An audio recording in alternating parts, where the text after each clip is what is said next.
Burt Reynolds, the Bandit's final ride and the reason for death. A lengthy, continuous tone came from the monitors in Bay 3. They wheeled the crash cart back. Gently, the nurse covered the well-known mustache with the sheet. At the age of 82, Burt Reynolds, the highest-paid actor of the 1970s and the man who once made more money than Brando, Newman, and McQueen put together, passed away. With a history of severe multivessel coronary artery disease, ischemic cardiomyopathy, and persistent heart failure, the official cause of death was cardiopulmonary arrest brought on by an abrupt myocardial infarction. To put it simply, after being patched and repatched for almost 40 years, his heart finally burst. At the age of 82, Burt Reynolds experienced a sudden cardiopulmonary arrest at Jupiter Medical Center in Jupiter, Florida, early on September 6, 2018. The immediate cause was a large heart attack that resulted in irreparable cardiac ischemia due to the total blockage of several coronary arteries.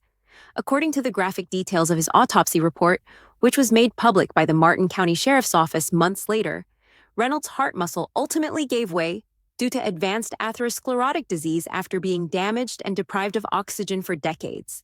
Around 10:15 a.m., an ambulance took him to the hospital after a carer at his Hobe Sound residence called 911 after discovering him unconscious and breathing heavily in the restroom. His rhythm deteriorated from ventricular tachycardia to asystole in a matter of minutes despite extensive resuscitation, including defibrillation, epinephrine boluses, and intubation. Death time, 10:42 a.m. The man whose on-screen swagger had eluded every pursuer could not be revived by heroic means. His vessels have become nearly completely blocked due to coronary artery disease, CAD, a persistent accumulation of plaque. According to cardiologists who treated Reynolds after the bypass, his ejection fraction, the heart's pumping efficiency, had fallen to less than 30% by 2017. For Reynolds, atherosclerosis was the result of a lifetime of suffering. It doesn't happen overnight. He suffered from recurrent knee and back ailments during his football career at Florida State University in the 1950s, which led to a decades-long battle with painkillers that raised his blood pressure and cholesterol. Stress tests conducted in the late 1970s, while he was at the height of his stardom from Smokey and the Bandit, showed that his left anterior descending artery had 80-90% stenosis, the widowmaker. Ignoring cautions, he said in interviews, "I've got a heart like a diesel engine, runs on anything." Diesel engines, however, seize up. A desperate measure was the 2010 quintuple coronary artery bypass graft, CABG, procedure. In order to redirect blood around 5 clogged arteries, surgeons removed veins from his legs. This treatment saved his life, but it was unable to remove the underlying pathology. The post-operative consequences were severe. Atrial fibrillation treated with amiodarone, a sternal wound infection requiring vacuum-assisted closure, and statins that hardly managed his LDL at 140 smer/dl. Reynolds' once muscular body wasted 40 pounds during his recuperation due to exhaustion brought on by beta blockers. However, he recovered for the 2005 version of The Longest Yard, concealing his growing angina. The grafts were failing by 2018. March angiograms revealed restenosis in 3 bypasses, with ventricular function barely maintained by collateral circulation. His left ventricular hypertrophy was made worse by hypertension, which peaked at 180-110 mmHg, and thickened his heart walls until they stiffened like overworked leather. He was once again obliged to take opiates, such as oxycodone, due to chronic back pain from degenerative disc degeneration and arthritis, which reduced his respiratory drive and covered up early heart failure symptoms. His ankles were swollen by edema, and he had to be propped up at night due to orthopnea. In his final months, friends noticed his disheveled look, which included an uneven step due to neuropathy and labored breathing after short walks. Elevated troponin levels, a sign of cardiac damage, were discovered during a July exam, but Reynolds dismissed it, saying, "I'm tougher than I look." The deadly cascade started off harmlessly enough. He practiced lines on September 5th for his part, as a blind rancher in Quentin Tarantino's Once Upon a Time in Hollywood, a film that promised a late career comeback. The last thing he did was run lines with his assistant, Tarantino later said. After that, he went to the loo, and that's when it struck. Plaque burst in a proximal coronary lesion at 9:45 a.m. the following day, creating a thrombus that abruptly stopped blood flow. Ventricular fibrillation was caused by the myocardium being starved by ischemia. Reynolds grabbed his chest, passed out, and never woke up again. When paramedics discovered him in pulseless VT, 2 AED shocks momentarily restored sinus rhythm, but acidosis and multi-organ hypoperfusion ultimately proved fatal. As requested by the family, no autopsy dissection was carried out, but toxicology verified therapeutic opioid levels. No overdose, simply a body that had been driven to the breaking point. Reynolds wasn't by himself in his last hours. While ventilators were being prepared, Nancy Lee Hess, his niece, arrived and held his hand while monitors screamed. "Totally unexpected," she remarked, despite the fact that his chart clearly indicated otherwise. Type 2 diabetes, cardiomyopathy, and hyperlipidemia were all entangled in a web of vascular betrayal. In Cannonball Run, the man who eluded police was unable to escape his own arteries. Burt Reynolds died from a storm that he had endured for too long, not from a single lightning strike. His cardiovascular stronghold was undermined by decades of physical torture, bad decisions, and the grind of Hollywood until the walls fell one calm morning. With lines committed to memory, the script put aside, and the credits rolling, the heart that drove a generation's dreams flatlined with a murmur rather than a bang. Turned to black. The last mile had been run by the Bandit, the extended, slow dissection. Long before anyone noticed the limp, the cane, or the thin cheekbones, Reynolds' cardiovascular decline started. It all began in 1955 on a Florida State University football field when a defensive lineman severed his ACL and MCL by clipping his left knee. His NFL hopes were dashed by the accident, and he developed a lifelong addiction to medicines like Demerol, Percodan, and eventually oxycodone, which raised his blood pressure, harmed his kidneys, and clogged his arteries with plaque.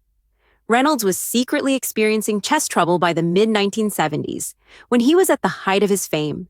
Smokey and the Bandit had recently made $127 million on a $4 million budget. He disregarded it. He was 41 years old, unbreakable, and the world's top box office star for 5 years in a row. He had his first recorded bout of angina in 1977 while hanging off a rocket car while filming Hooper. An ambulance should be called, according to the on-set medic. Laughing, Burt took a nitroglycerin that he had in his boot for headaches and resumed his work. When he abruptly dropped 40 pounds and appeared gaunt on the cover of People in 1983, the rumors went viral. AIDS, or cocaine overdose, were the headlines in the tabloids. The reality was much less glamorous. His colon had been ruptured due to long-term opioid-induced constipation, necessitating emergency surgery and sepsis. Cardiologists conducted an unplanned angiography while under anesthesia. The outcome was 70% occlusion in the circumflex, 85% in the right coronary, and 90% in the left anterior descending artery. Surgeons pleaded for a quick bypass. Reynolds declined. He remarked, "I have semi-tough to finish." After collapsing at his Jupiter, Florida ranch, he eventually gave his approval in January 2010. He had a quintuple coronary artery bypass graft at Santa Monica's St. John's Health Center on February 18, 2010. In order to redirect blood around 5 completely blocked vessels, surgeons removed the left internal mammary artery and 4 saphenous veins from his legs. 9 hours were needed for the procedure.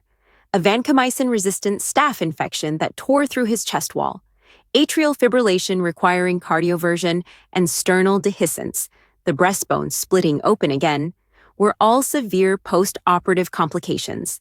He was in the intensive care unit for 52 days. He died twice on the table, his ex-wife Lonnie Anderson said to acquaintances. They returned him with the paddles. Although the grafts were never flawless, the procedure gave him an additional 8 years. 2 of the 5 bypasses were already reopened by 2013. He had substantial systolic dysfunction, with an ejection fraction that ranged from 25 to 30%. On top of that, he experienced diastolic heart failure because his thicker, scarred ventricle was unable to relax and fill with blood. Every night, fluid backed up into his lungs. He woke up every hour gasping while sleeping on 6 pillows. A body on borrowed time. The last year, 2017 and 2018, were a string of silent catastrophes. Stage 4, chronic renal disease caused by decades of NSAID and contrast dye use. A random glucose level of 420 mg/dl was used to diagnose type 2 diabetes. Walking 50 yards caused calf claudication due to severe peripheral artery disease. Due to spinal stenosis and 2 unsuccessful back surgeries, he has a noticeable limp and drop foot. Chronic obstructive pulmonary disease resulting from 40 years of Winston 100 chain smoking. He experienced dizziness and exhaustion due to atrial fibrillation with rapid ventricular response, which was only managed with high-dose metoprolol. He took 17 prescription drugs twice a day. His pill bottle appeared to have exploded like a film canister. He was admitted to the hospital in March 2018 due to sudden pulmonary edema and pneumonia. A chest X-ray revealed cardiomegaly, a condition caused by years of stress, with a heart outline that had expanded to nearly cover the thoracic cavity. BNP values exceeded 4,000 pg/ml, normal 100. As a final resort, medical professionals implanted an implanted cardioverter defibrillator, ICD. "Make sure it's got a good battery. I plan on shocking a few more nurses," Reynolds joked to the surgeon. The final morning. It was a good day, September 5, 2018. In Once Upon a Time in Hollywood, Quentin Tarantino had recently cast him as George Spahn, a blind and shattered rancher who reflected Burt's own weakness. At his ranch in Hope Sound, he spent the afternoon running lines with Nancy Lee Hess, his niece and assistant. After a light meal of grilled salmon, as directed by his cardiologist, he and his dog Bernie watched the sunset from the veranda. "Kid, I think I've got one more good one in me," he said to Nancy. He went to bed early. The ICD gave 2 35-joule shocks for ventricular tachycardia at around 3 in the morning. He had intermittent malignant arrhythmias throughout the night, according to the data, but the device kept him alive. He was never awake enough to experience it. His caretaker discovered him holding his chest while shirtless on the restroom floor at 9:30 a.m. He was awake, but all he could say was, "It hurts. Bad." At 9:42, someone contacted 911. He had pulseless ventricular tachycardia when paramedics came. His pupils were fixed and dilated by the time he arrived to Jupiter Medical Center, despite the fact that they had shocked him 3 times on the way and administered amiodarone and epinephrine. For 27 minutes, resuscitation was carried out. The ER doctor called it at 10:42 a.m.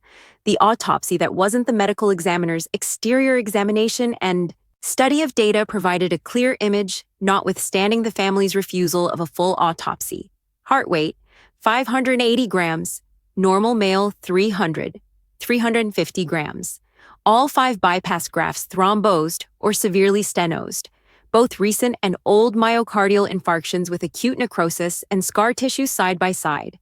Severe calcific atherosclerosis of the aorta, also known as pipe stem rigidity.